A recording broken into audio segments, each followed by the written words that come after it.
Hi, I'm Clésia Mendes, and welcome to Womanhood from the Inside Out. In this interview series, we'll be discovering and uncovering the nature of womanhood from the inside out. Why is it important? When does it show? How can we identify it? And what are the implications of womanhood from the inside out?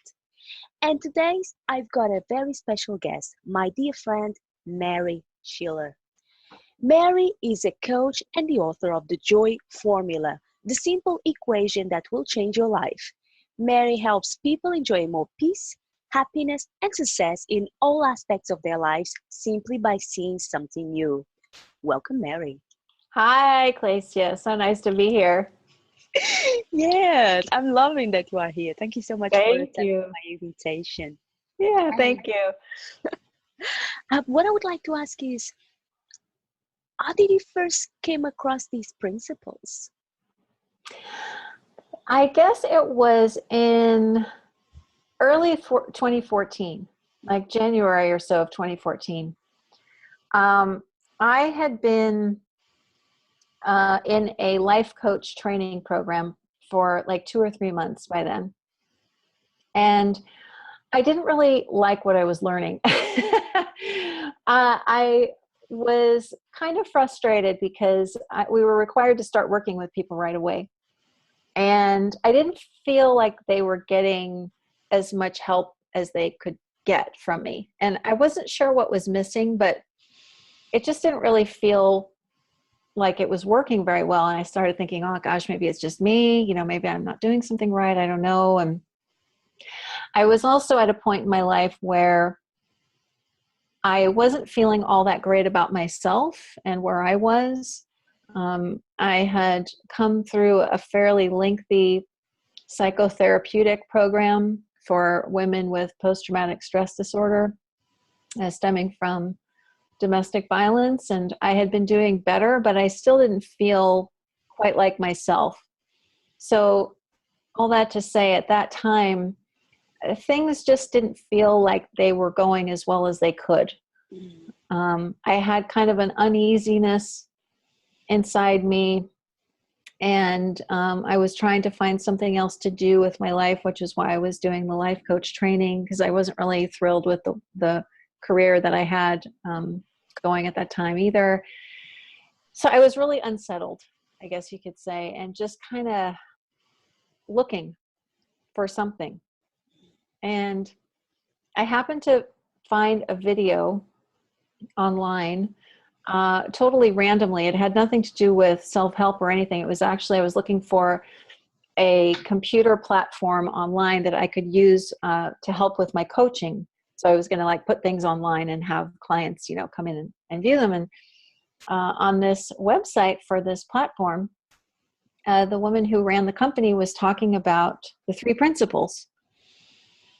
And I didn't know what she was talking about. It sounded really strange to me. I didn't really understand what she was talking about, but she held up a copy of Michael Neill's book, The InsideOut Revolution, and was talking about how much it had changed her life. And there was just something very honest about the way she was talking about it. It just really kind of sucked me in. I watched the whole thing. I think the video was like an hour and a half, and I just watched the whole thing. And even though I didn't really understand exactly what she meant, I was intrigued. So that was my first exposure to the principles, was that video and then reading Michael's book. That is so interesting. So many things in what you said is that this is what I've heard.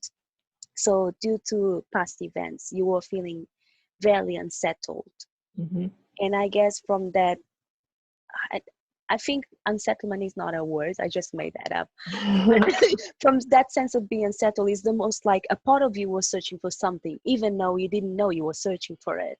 Mm-hmm. And then randomly, right, some people call coincidences, randomly you find the thing that kind of speaks to what you were feeling unsettled about, and then off you go, you start your journey. Mm-hmm. Mm-hmm. So, yeah yes, go for it. I was just going to say that I was at a point then where I kind of thought that I had reached the best level of me that I could get to.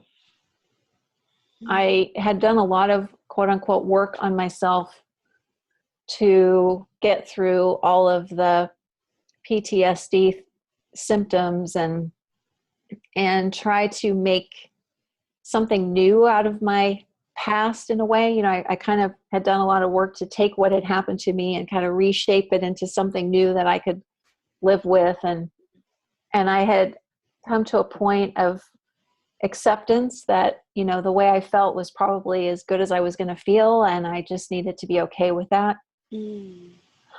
But still, there was something nagging in the back of my mind or somewhere that kept making me keep looking, you know, and I couldn't shake it. I just felt like there's something I'm missing and I'm going to keep looking. And I don't even think I verbalized it like this in my head. It really wasn't like that. It was more like just a feeling that I had.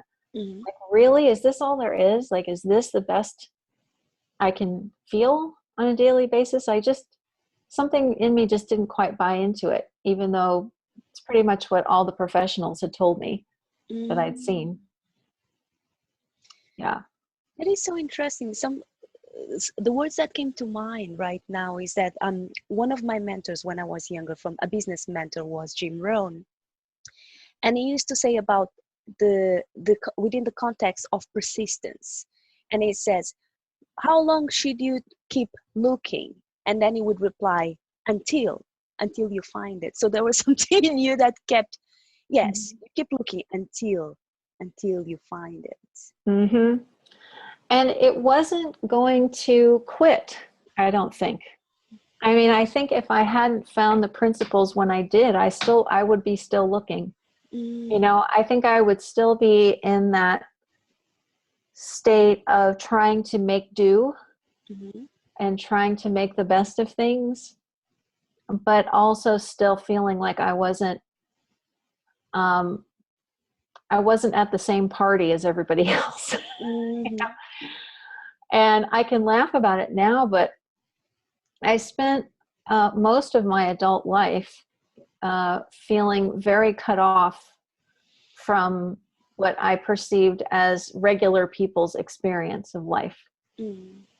I felt like I was very isolated from that because of the violence that I'd experienced and all of the ensuing trauma and things like that. And I spent a lot of time feeling angry and like something had been taken from me that I was never going to have back. And even the final therapist that I saw she was really nice and really good in a lot of ways, but I feel like she missed the boat in a few important ways. And one of those was that she asked me to look back at my youth in particular with a great deal of grief and kind of grieving for the self that I lost. And that was a really tough experience to go through, I have to say. And then when I came upon these principles, very quickly I started to see that that was all, for lack of a better word, I'll just say it, it was just nonsense. Because I hadn't lost anything. There was nothing to lose. You know, the person that I was when all of that happened to me was still the same person that I am now. You know, she may have been through some experiences, but the being, for lack of a better word, the being underneath all of those experiences hadn't changed or been affected by that. And that was a pretty big revelation to me, because I had walked through my life thinking that there was something wrong with me and that there was no way that I was going to fully recover. So that was a pretty major thing to see, was that there was nothing for me to even recover from. Wow. something that just occurred to me is that between that moment when you came across the video and you heard about Michael Neal's book for the first time, Mm-hmm. until you started having these revelations, insights, fresh new thought, how long do you reckon that it was? It was pretty quick. Mm-hmm. When I first got Michael's book, I listened to it because at that time I had a fairly lengthy commute to and from work, and so I would listen to it on the subway, and I listened to it on my lunch break, and I probably listened to the book maybe 4 times during the first week that I had it, and then I bought the paperback, and so I was kind of reading that too, and I just really immersed myself in it right from the get-go, because I knew that even if it wasn't making total sense to me, that there was something in there that I was supposed to be seeing. And I think it was really just within a couple of weeks at the most that I had that major revelation. It might not even been that long, about the fact that the way I'd been seeing myself as somebody who was kind of damaged goods, or a kind of a broken person who was just trying to do something with my life now. I saw that very clearly, that was just not true. Probably within it was definitely within the first 2 weeks. First 2 weeks. Yeah. And then I remember very distinctly about a month after that, I started noticing that I wasn't as nervous as I had been. Like, being around strangers is sort of a given here in New York City. It's very busy and the subways are very crowded, and I would often find myself flinching a lot on the subway, like especially if there was a man near me or something like that. And it's pretty much unavoidable. So I spent a lot of time feeling anxious on the subway. And I noticed about maybe 6 weeks into this new way of seeing things that I really wasn't feeling that anymore. And I was also not as reactive generally to things as I had been before. And this is coming from somebody who had literally spent years trying to manage my thoughts and change the way that I saw things. And I mean, I was trying everything I could think of, every therapeutic approach and every, not so common approach. I mean, I tried all kinds of things, hypnotherapy and you name it. And I realized that I hadn't actually been doing anything to make that change happen. And that, I have to say, kind of freaked me out. Because I was like, what's going on here? Like, something is happening, something's changing, but I'm not doing it. It's so interesting you posed that question the way you did, because today I was having a coaching session, and one of the things that my coach told me was that he just had this insight that once we start looking to the direction of the principles, evolution is inevitable. And some people going to see it, they start having their own insights. And by insight is just a way of saying fresh new thoughts, right? And it's not something that we are putting effort into it. It just evolves naturally. And he said some people will see it within hours, some in days, some in weeks, months, but it's inevitable. It just is the direction. Once you look once, that's it. You start going on that direction. And it's so interesting when you're telling your story, because from in the past you had so many years of, let's call it conventional, just for the sake of it, therapy, and it got you a certain result. But then when you start looking to this direction, within 2 weeks you see things differently, and then without attempting to do anything different, everything changed for you. Would that be fair enough to say? Yes, that's exactly right. And it's also what I tell people, because I've seen it in myself. I mean, I can't be any better witness to it Mm-hmm. because I have experienced it myself. That even in those early days and weeks, I don't necessarily think that my understanding of the principles was all that great, Mm-hmm. but it's more like what you just said. I kept looking at it. I kept going there. Mm-hmm. And and for reasons that I can't explain, but I can feel, and I've seen it in other people, it's like this, we talk about the human system being designed to keep returning us to innate health. I could almost feel that looking back. I could almost feel my system starting to recalibrate. Oh, Mm-hmm.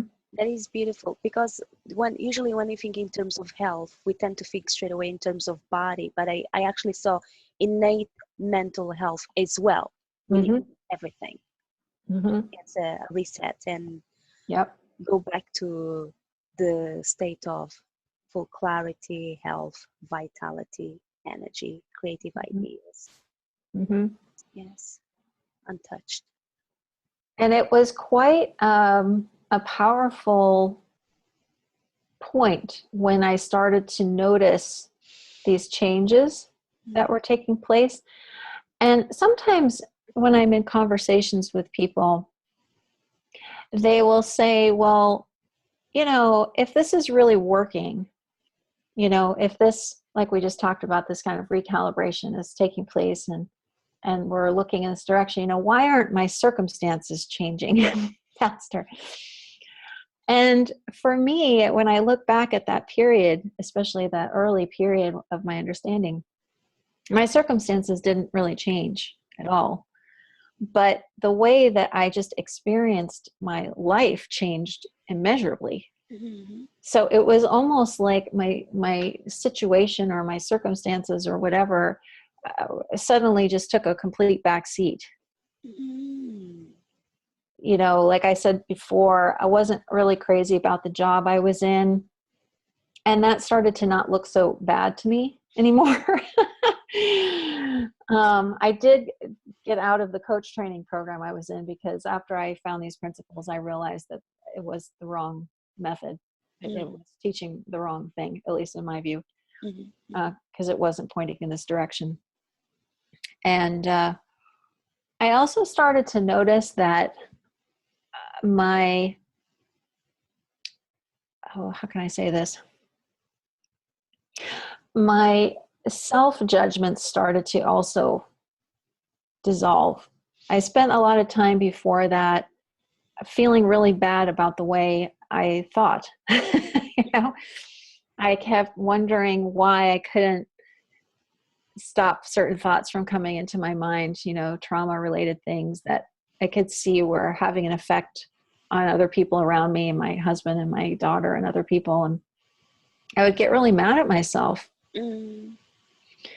And then with the principles, I started to see that thought wasn't good or bad or positive or negative. It just was what it was. And I didn't really need to even worry about what the thoughts were, as long as I saw my experience as thought. Mm. I was just thinking from audience perspective. If some people are at home or in their iPad, iPhone, YouTube, it doesn't matter, they are watching this episode and they are asking themselves, what are the three principles? Mm-hmm. What would be the easiest way to share what the three principles are? Mm-hmm. Well, the way that I like to describe them is, they were first explained this way by a gentleman named Sydney Banks back in the 1970s. And they aren't describing something that hasn't been described for thousands of years, but he happened to phrase it in a way that I think makes it very accessible to people and fairly simple to understand. And one of the principles is the principle of thought. Mm-hmm. And what it tells us is that when we even if we believe that we're experiencing life as an entity out there, Mm-hmm. we never are. That we're only ever experiencing the version of life that's going through our minds Mm-hmm. with thought. So everything we experience comes to us via thought. Nothing exists to a human being unless there's a thought about it. Mm-hmm. So I used to think that, my circumstances or my feelings about them could be influenced by changing my thinking about something, for example, right? Like think positively and all of that. And the principle of thought has shown me something very different, where it's more like thought creates my experience, full stop. Mm-hmm. That's all I really need to understand. My feelings are simply reflecting whatever my thought is in the moment. And it's just a very kind of simple way to understand what is making me experience what I experience during the day. And it's coupled very closely with consciousness. I think of consciousness like this screen. So thought is being projected onto consciousness and making it seem real to me. It's creating this experience that I'm calling life. Mm-hmm. Those two things kind of working simultaneously together. And consciousness is fun to experiment with because, probably several times during this conversation, if people are listening, they may have gone elsewhere, right? Because they've had a thought about, I don't know, Hawaii, and their consciousness has placed them there for an instant, right? And then maybe they've come back and joined the conversation. So it's a very fun dance to watch, this thought and consciousness dance together. And one last thing I'll say about the principle of thought is that I find it very freeing to realize that nothing outside of me can ever do anything to affect me. Mm-hmm. So if my experience is coming completely from thought in the moment, then that means that nobody can ever hurt me emotionally. I'm never a victim of any kind of circumstance.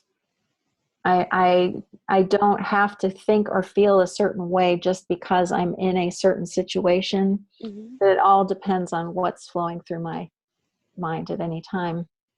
And thought's a very powerful and creative force too, which is wonderful. And then the third principle is mind, which to me is the source of thought. Mm-hmm. It's the intelligent engine that kind of drives life forward. We're both sitting here and breathing and our hearts are beating, but we're not consciously making that happen. Mm-hmm. Outside it's raining, the flowers are starting to open up in the spring here. There's something that is driving all of that, and that's how I see mind. And it's really, as I mentioned in my own book, it's really what I feel we're all made of and made from, is that.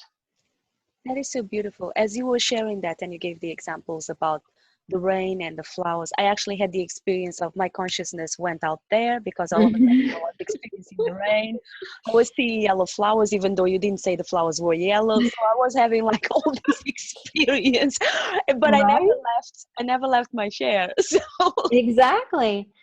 And, a lot of people, I can say this unequivocally for myself, I used to think, or I used to see my thinking as sort of an enemy, because I wanted to try and wrestle it to the ground so that it wouldn't, I wouldn't have such anxiety and things like that. And then I also didn't understand that the man on the subway who was standing too close, he wasn't responsible for what I was feeling, that I was just listening to some goofy thinking right then. Mm-hmm, mm-hmm. And now I can really sort of appreciate the power of thought.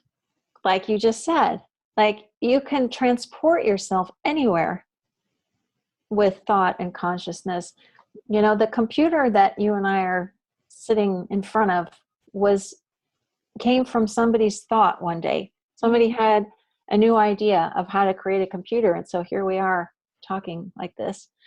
And so I don't see thought that way at all anymore. I see it more like this incredible force that is creating my moment-to-moment experience. And if I don't happen to like the particular experience that's being created, all I have to do is wait a minute because of mind, capital M, it'll just keep changing. If I don't get too wrapped up in whatever is going on. I'm glad you said it'll that, keep because changing. one of the thoughts that came to mind straight away was like, oh, okay, so if I'm experiencing life through the principle of thought, taking form moment to moment to moment, and I prefer to have a pleasurable experience of life, then I just have to do positive thinking. But now you said something that kind of undercut that, because you said, oh, I don't even have to do that. You just wait a moment, because it's always shifting. Because Right. positive thinking also adds extra thinking to it. Yes. Believe me, I tried that. And all it did was get me more tangled up in my thinking. You know, I kept thinking that I could manipulate it somehow. Mhm. And really, this is going to sound weird, but I now see most of my kind of personal thinking that just sort of goes through your head all the time, you know, whatever it is sort of a bit of background noise to my real self. Mm. I have to share this with you because it was so wonderful. I was listening to a recording the other day, an interview with Dick and Bettinger, who is a fairly well-known person in this area because he, I believe he studied with Sydney Banks when Sydney Banks was still living. Mm-hmm. And he said, what if you woke up tomorrow and all the thoughts in your head were in a different language? What would you listen to? I don't know, background music, I guess. Well, it's not even music, I made it up, but Yeah, I mean, it got me thinking. Like, if I couldn't understand my personal thinking, my first response to that, well, I guess I would be trying to hear mind, you know, I'd be listening there. Because that feels like where we really are and what our true self is. And all this thinking that we kind of try to grapple with all day doesn't really seem to have all that much meaning to me anymore, in a strange way. It that is, almost feels separate from me. that is so beautiful, because when you ask the question, I almost straight away attempting to get a pattern out of the background noise would create. But no, it goes even beyond that. Mm-hmm. Mm-hmm. Mm-hmm. Yeah, because if you don't really pay attention to those thoughts all the time, you do start to listen to something else. And it's hard for me to describe what the something else is. It just seems more like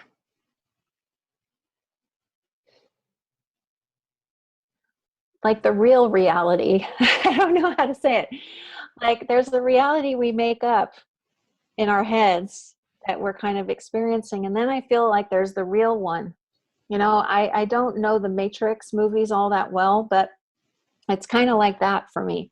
Like, there's this view of the world that we think is accurate, but then there's a whole other one going on that when we can start listening to that and hearing what that is telling us and connecting to that, then we're really living.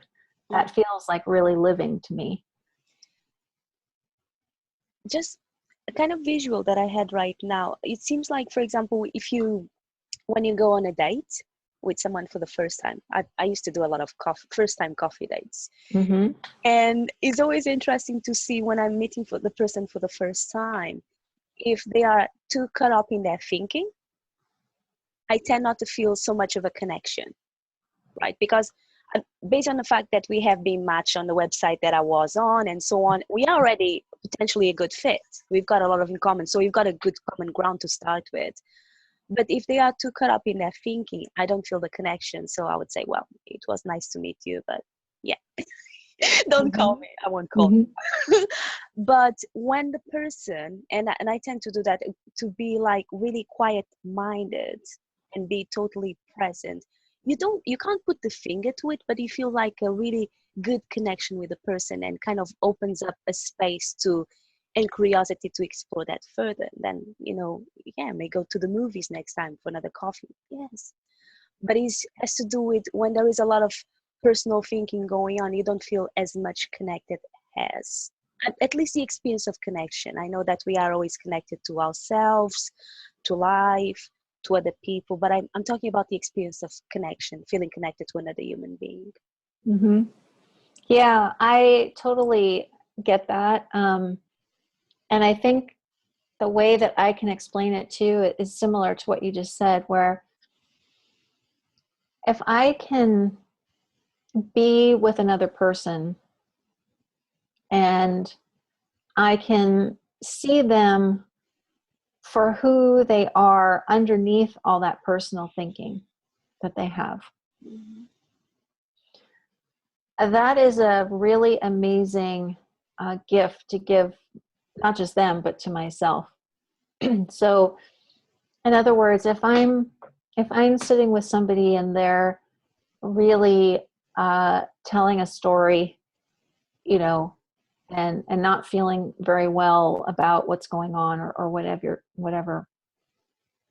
I think the presence you're talking about is being able to listen to that, but not be concerned about them, because you know that underneath that is that innate well-being that we were talking about earlier. And that in that moment, or maybe it's been a while, they're caught up in those thoughts and seeing all of that as their reality. So I think people who naturally have a gift of connecting, even without this explicit understanding of these three principles, they just get that. They get that people aren't their thoughts, that they are much more than their thoughts. And so they're able to just sit and be present with someone. Yes. Mm-hmm. I'm under the impression you did a relationships. That what? I'm under the impression you did a relationships webinar before our interview. I did, yes. Yes. So do you have any, because we are talking about relationships right now, any Mm-hmm. type of golden nuggets or something that you've seen fresh from that webinar that you would like to share, or even questions that came about? Yeah. So one of the questions that came up was, what do you do if somebody you live with, whether it's, a spouse or a child or whoever, has a habit that really annoys you? And because I understand that very well. I think we all do, right? Yeah. I can relate. Right. So I shared an example because this person was asking about her kids leaving their socks all over the floor. And it's just, she finds it really annoying to have to keep picking up after them all the time. I'm sure a lot of people can relate to this, whether it's kids or your spouse or your roommate or whatever. And what I said was that I had that a few months ago because my daughter has been living with us for about a year. She's here doing some research for school. And to save her some money, we let her live with us, even though we have a really small apartment here in New York, as most people do. And we only have one bedroom. So she sleeps on a Murphy fold-down bed in the living room. And my husband and I have the bedroom. And she's not always the neatest person in the world. I'll just say that if I could turn this camera around to show you, you know what I mean. But it's mostly because she's incredibly busy, and she just doesn't always have time to put stuff away, and she just kind of drops it and picks it up and whenever she can. And at first I was really upset about this because I was like, I realize she doesn't have her own room, but she could be a little more considerate in picking up things because this is kind of our living space. And I had lots and lots of thinking about that. And I realized that I was creating all of this frustration in myself. At first, that wasn't clear to me. even with this understanding, it can very much look like that pile of dirty clothes on the floor is causing me frustration, when obviously that can't be true, because clothes can't like magically make me feel bad. So I started to see, oh, wow, okay, I got a lot of thinking about this. So what do I do? Well, the answer really is simple. It's just to see that you have thinking about it. And when I saw that I had all this thinking about it, something really shifted, where I suddenly was like, yeah, okay, I might feel that kind of annoying thought process sometimes, but she's here with us. This is all like all this stuff is, our daughter is here. It's her presence. Her presence is in every little item that I'm seeing around me right now. And it was like a whole, like I just saw it kind of spun around from a different direction almost instantly once I saw that I had so much thinking about it. And I think when we can realize that everything we experience is coming from us and not from another person, our whole perception of them and of our relationship to them can start to change dramatically. So that was one question that came up.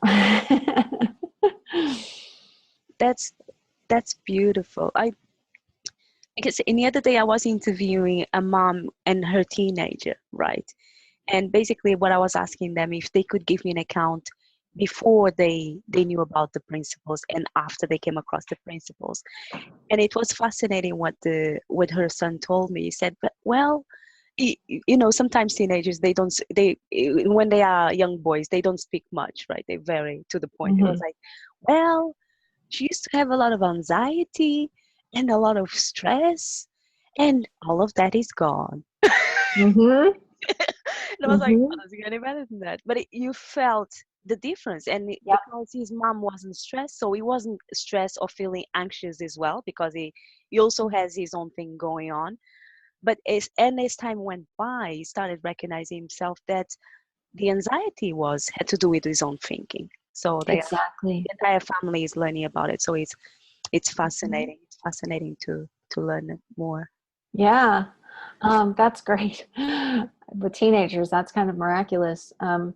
Another thing that I shared about relationships was that, my husband and I had been through several years where we were really not getting along well at all.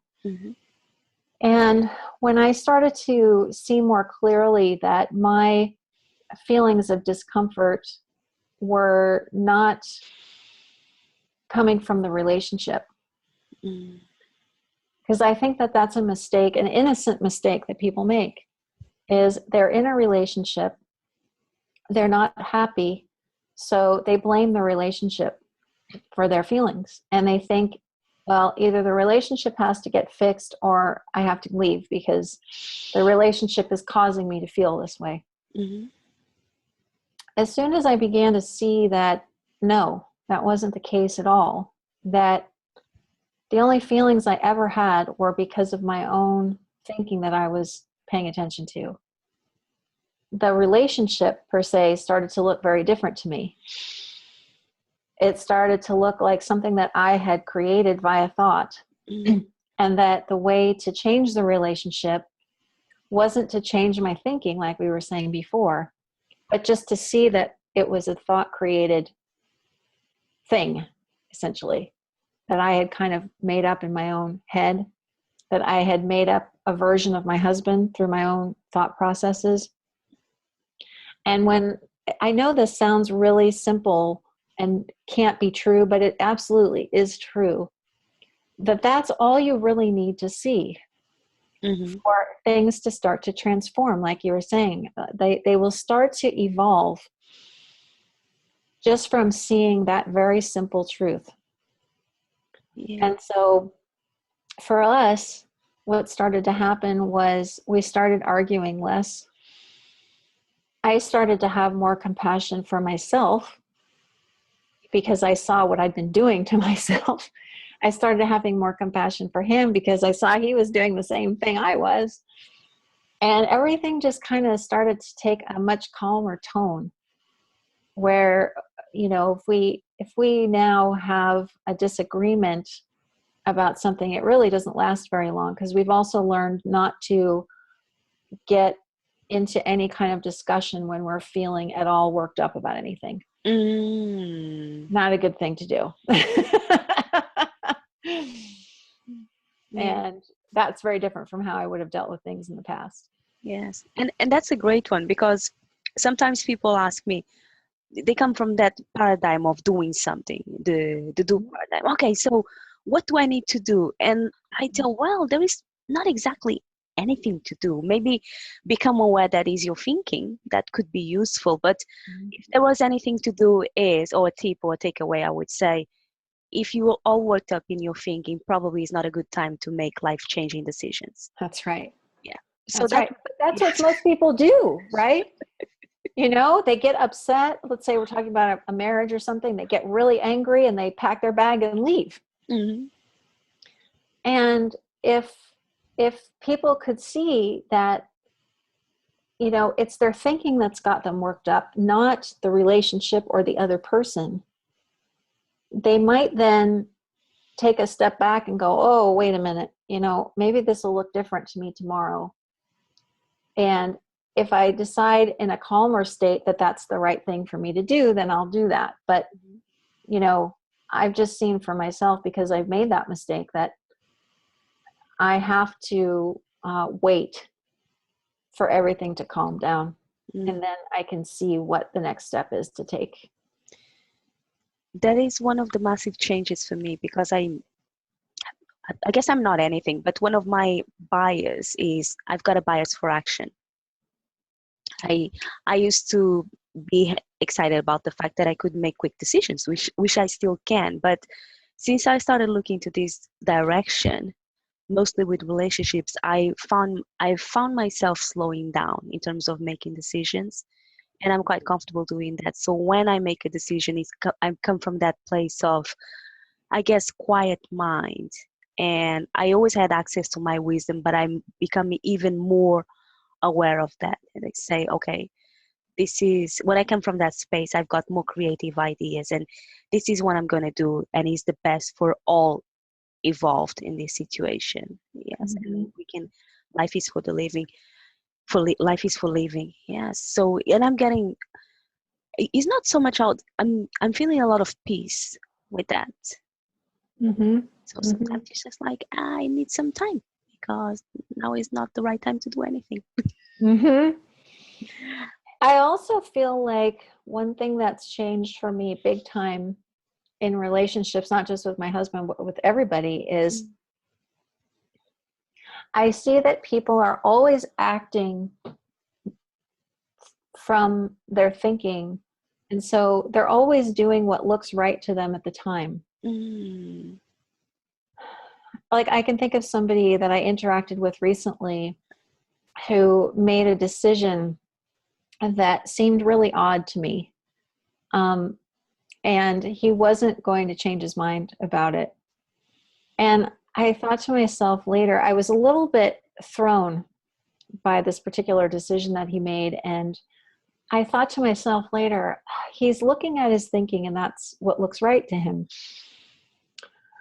And that has helped me immeasurably not take things personally, and to realize that everybody's just doing the best they can based on what they're listening to inside their own heads, and that it doesn't have anything to do with me, except for the fact that I need to recognize that. That's the piece that's mine, is that I need to recognize that in them and in myself, that we're only acting according to what our thought is telling us right in that moment. Does that make sense? It does. And something that came to mind, it was a question that I thought of before that I forgot. I guess stopped being relevant, but came back again. How about if someone they are in danger? So there is something in them that just lights up, get out, get out, get out, get out. And if they may be thinking, oh, Is this my thinking? How Mhm. can people get an awareness or a calibration for the difference? I think they're very different things. I was asked that kind of recently, in fact, because I had been looking back at my own experience in being in a very violent marriage the first time around with my first husband. And I think there's a big difference between that sense of danger, like your, I don't know what they call that, a reptilian brain, you know, that fight or flight thing that people have. That's a very different thing from what I'm talking about, where, you know, in those situations, we know what to do. I think clarity becomes instantaneous. I think Yes. our mind's clear and we know what to do. But in sort of day-to-day life, it can look a lot muddier than that. In fact, somebody was saying the other day that someone who works with a lot of really high-powered executives who have a hard time clearing their headspace, it's one reason why they like extreme sports. Because in those instances, when they're jumping out of a plane or whatever, their minds get very clear.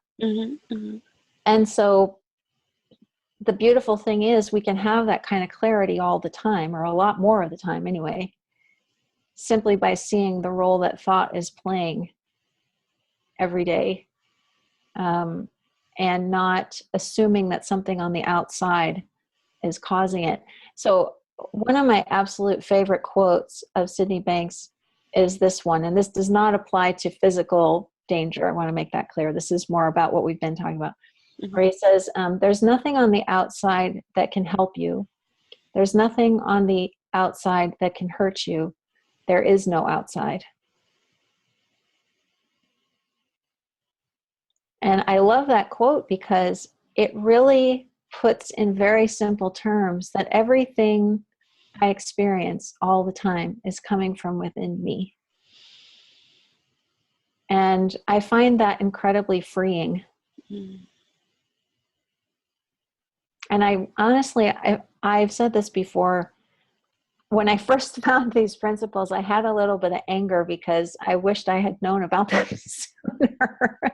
I could have saved myself a lot of suffering, but I'm very grateful to have them, have this understanding now. And I'm glad you're talking about that, because it's the fact that our audience is watching the episode today. It's just, if you recognize how lucky you are. And if you recognize now, it's fine. You can recognize it in 2 days, 1 week, 3 weeks, because it can save you a lot of suffering, or prevent even. It totally can. I mean, you know, like I was thinking about this recently because my husband and I have some stuff happening, some situations that are not in our control, which most of life isn't anyway. And we were remarking how in the past, before we had this explicit understanding of these principles, we both probably would have been completely freaking out. You know, we would have said, oh my gosh, this is terrible. What are we going to do? I don't know. And we would have been kind of running around like chickens with our heads cut off and probably yelling at each other and having all kinds of arguments and things. And now with this situation we've been presented with, we're just kind of like, okay, well, that's what it is. So we'll sort it out. And that's kind of it. You know, it kind of ends there. And it's getting sorted out. And we're not killing ourselves to get it sorted out. It's just being able to listen, like you said, to that clarity and decision making, and not having all this crazy thinking getting in the way. It's making a big difference. Thank you so much, Mary. I'm becoming aware that we are coming towards the end of our show. We are. I haven't even looked at the It went clock. just like how can people reach you?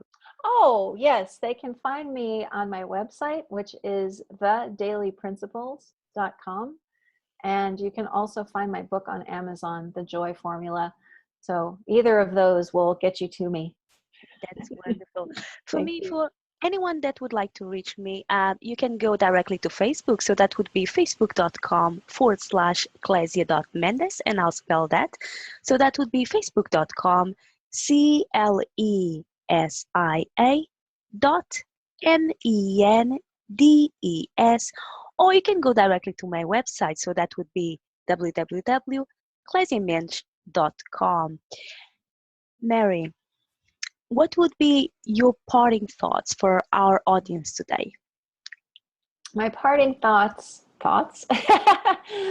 would be that if you can start to see that you're not your thinking, that your thinking is just something that happens, that doesn't need to be controlled or managed or anything like that, that it's just something that goes through your mind, and that you're much bigger than your thinking.